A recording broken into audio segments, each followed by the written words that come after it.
controller, which now lets me make the airboat go in reverse, which is super important because you do tend to get stuck on places where you just have to go swimming to retrieve it. So I think it's going to be really useful. I'm also going to pull out the NTM motor from the Sky Surfer, and I might even use 4-cell batteries, so it's going to be super powerful. I'm going to cut it out with the do-it-yourself hot wire cutter. If you haven't seen that video, you can click right up here, and I guess that's pretty much it. So I'll just start building.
Alright, so I've pulled out all the electronics from the RC car and the RC airplane.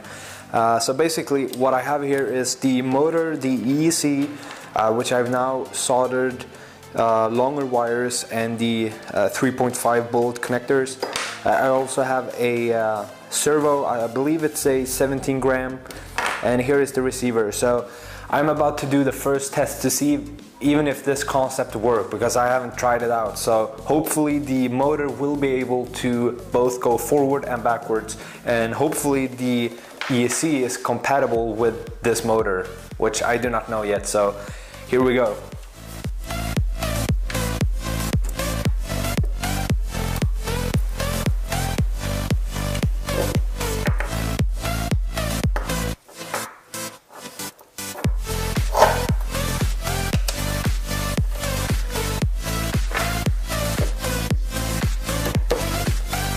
So I just connected the power and the transmitter is on. All I have to do is flip this switch and hopefully everything will work. Alright, so let's try the servo.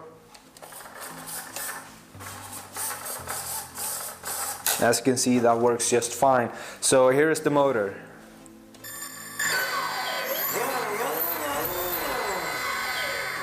And now in reversed. Yeah, that works. That actually works. Alright, so the electronics seems to work just fine. All I have to do now is cut out the body of the airboat, attach all the electronics, and we should have a working airboat pretty soon.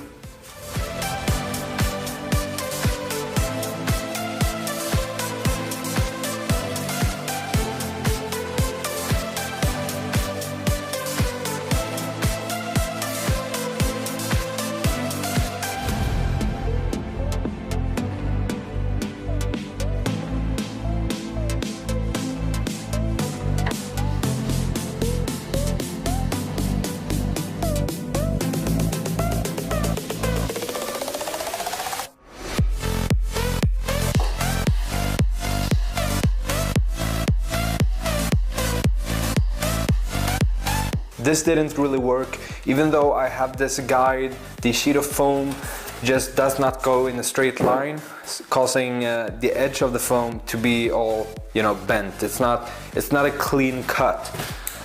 So what I'm gonna do is remove this wooden guide and just do it by hand, and then probably sand down the edges.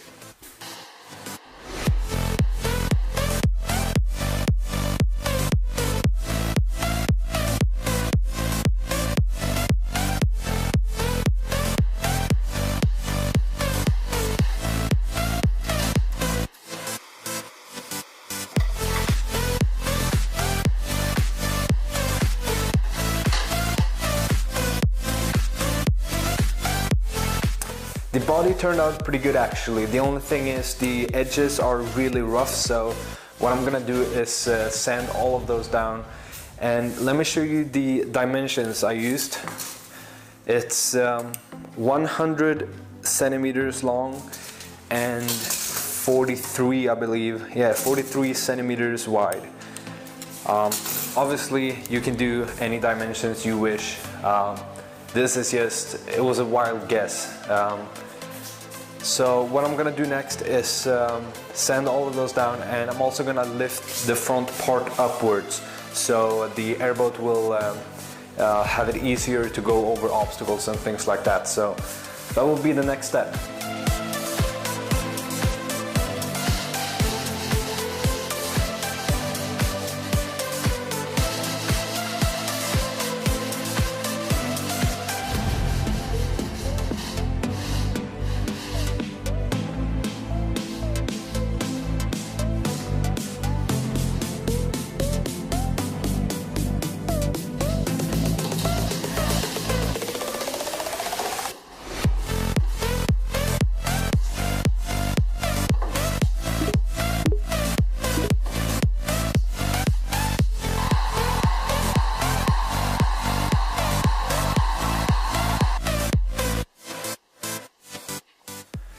Here is the progress of the airboat so far, and basically I decided to not go with too aggressive of an angle because I know that can increase the risk of the airboat flipping over. But basically what I'm gonna do now is build the rudder. No, actually I'm gonna build the motor mount first, and then I'm gonna build the rudder and install all the electronics. So let's continue.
Alright, so I'm really close to finishing off this airboat right now. I'm all done with the steering, the servo and the rudder. The motor mount did turn out really well. It's really strong on the push, but it's not very strong from the sides, so I might reinforce it later, I'm not really sure. But basically what I have to do now is attach the electric speech controller, and I have to make the receiver waterproof. But that's pretty much it, so let's continue this build.